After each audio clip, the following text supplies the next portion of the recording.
आप देख रहे हैं एवी टीवी का खास कार्यक्रम स्पेशल रिपोर्ट। स्पेशल रिपोर्ट में हम आज बात करेंगे शहीद यशपाल सिंह नरवत की, जिनका जन्म 19 सितंबर 1976 को चौधरी भरतलाल के घर गांव खेड़ी कला फरीदाबाद में हुआ।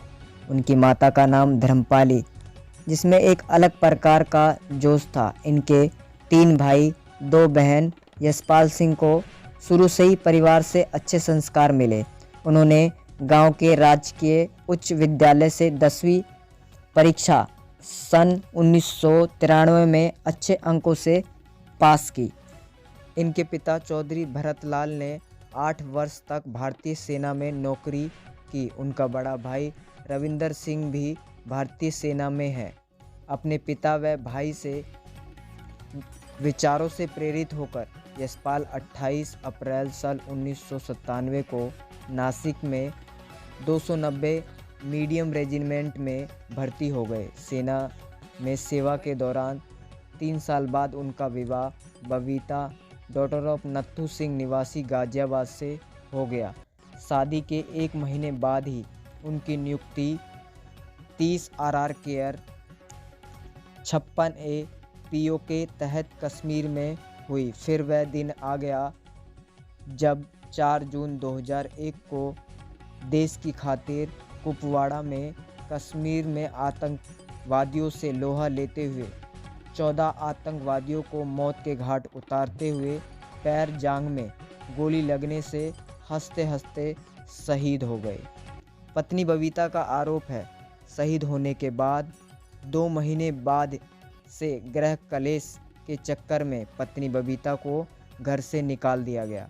शहीद के परिजनों द्वारा जान से मारने की धमकी तक दी गई। वह बबीता को उसके हक से अछूता रखा गया। पत्नी बबीता ने अपने हक के लिए 22 सालों से संघर्ष कर रही हैं। ना सरकार से सहयोग मिला, ना प्रशासन से और न्याय व्यवस्था से आस है, किंतु 22 साल हो गए, अभी तक कोई निर्णय नहीं निकला। लेकिन आज गणतंत्र दिवस पर 22 साल के बाद श्रद्धांजलि देने का मौका मिला। वहाँ भी परिजन भिड़ते हुए नजर आए। मीडिया से बातचीत में क्या कुछ बोली शहीद यशपाल सिंह की पत्नी बबीता नरवत।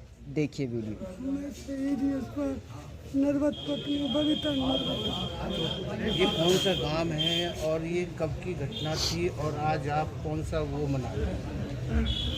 ये घटना 4 जून 2001 की थी और आज गणतंत्र दिवस के अवसर पर मैं अपने आप को 22 साल बाद मैं इस धरती पर आया हूँ, जो मेरे लिए बड़े सौभाग्य की। पूछा कि भाई तेरे साथ क्या हुआ, कैसे तू रह रही है, और मैंने कुछ सुना था कि भाई ऐसा हो गया कि वो चली गई है, उन्हें शादी कर ली है। लेकिन किसी ने आज तक मेरे मन की ये नहीं पूछी कि भाई तू रह कैसे रही है, तेरा क्या जीवन है। किसी ने कुछ नहीं पूछा, सिर्फ गई उन्हें शादी कर ली, ये जीवन है। बताओ। आप एक शहीद की जो विधवा हैं, क्या जो है सरकार की तरफ से आपको कोई मदद वगैरह मिली है आज तक? नहीं सर, मुझे कुछ नहीं मिला। कोई भी जो है मदद नहीं सरकार की तरफ? नहीं सर। किस तरह से अपनी जो जीवन लीला जो चला रही है, किस प्रकार जो है कितनी कठिनाइयों का सामना करना? मेरे पति की मुझे पेंशन मिल रही है, जिसके कारण मैं अपना जीवन व्यतीत कर रही हूँ। बाकी और कुछ नहीं। 60%। क्या आपने कभी आपने कुछ लेने की इच्छा करी सरकार से? जी सर, मुझे सरकार ने पेट्रोल पंप अलाउट किया था, वो मैंने ले भी लिया था, सारे काम हो गए थे। लेकिन तब यहाँ कागज आए तो मेरी सास ने मना कर दिया कि जब हमें नहीं मिला तो उसे भी नहीं मिलना चाहिए। उसके बाद में सर ऐसा कुछ नहीं। अगर आपकी जीवन लीला की बात करें तो किस तरह से फिर आप गुजारा बसर कर रहे हैं? मेरे भतीजे हैं, इनका सहयोग मेरे जीवन में सबसे बड़ा रहा, क्योंकि इन्हीं के सहारे में आज यहाँ तक पहुँची, जो जीवन मेरा कट रहा है। बाकी सब ऐसा ही है सर। मान लो तो कि जो है आपकी जीवन लीला काफ़ी कठिनाइयों में गुजर रही है। जी सर। आप कुछ कहना चाहेंगे सरकार से या किसी प्रशासन से? 22 सालों से जो है आप खेड़ी कला गांव में नहीं आए, इसका क्या वजह? किसने पहली बात जान से की मारने की धमकी मेरे पास केस चला दी। आपकी जान की मदद से मैं आ गया। कितने सालों बाद? 22 साल बाद। कैसे हिम्मत आ गई फिर आप? इन बहन ने मेरी हिम्मत जगाई कि कैसे कैसे बैठी है। मैं कह रही बहन मैं तो 22 साल से इनके चरण में गई भी ना हूँ। देखा और सुना आपने किस तरीके से बबीता रो रो कर अपनी 22 सालों की संघर्ष की कहानी बयां कर रही है। अब ऐसे में सवाल तो प्रशासन से खड़ा होता है, ऐसे में सवाल तो समाज से खड़ा होता है और ऐसे में सवाल तो सरकार से खड़ा होता है कि हमारी न्याय व्यवस्था में किस तरीके से 22 सालों से संघर्ष कर रही हैं शहीद की पत्नी बबीता।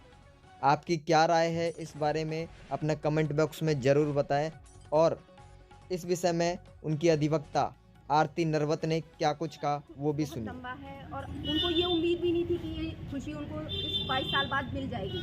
तो आज 22 साल बाद वो फूल चढ़ा पाई अपने पति के चरणों में, उनको माला अर्पण कर पाई, उनके दर्शन कर पाई। वो जब से उन्हें खबर मिली कि ये मौका उन्हें मैंने दिया है, तब से वो बहुत बेचैन थी कि कब ये घड़ी 26 जनवरी आएगी और मैं अपने पति के दर्शन कर पाऊँगी। बहुत तबीयत ख़राब हो गई है उनकी देखने के बाद, रोने के बाद कि मेरा आज मुझे ये खुशी मिली है, बस शब्द ही नहीं है सर कुछ कहने के लिए। आज के दिन 22 सालों की तपस्या की बात करें, आज के दिन वो सौभाग्य जो है कहीं ना कहीं एक पत्नी को मिलना चाहिए जब उनका पति जो है शहीद हो जाता है, तो जो शहीद स्मारक पे नेम प्लेट होनी चाहिए, उनकी पत्नी का दर्जा तक नहीं दिया हुआ।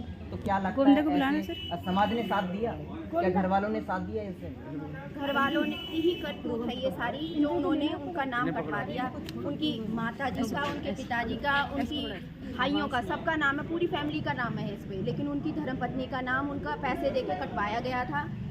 इस पे भी मैं एक मुहिम रहेगी कि मैं इनका नाम दोबारा से इस पे लिखवा पाऊँ।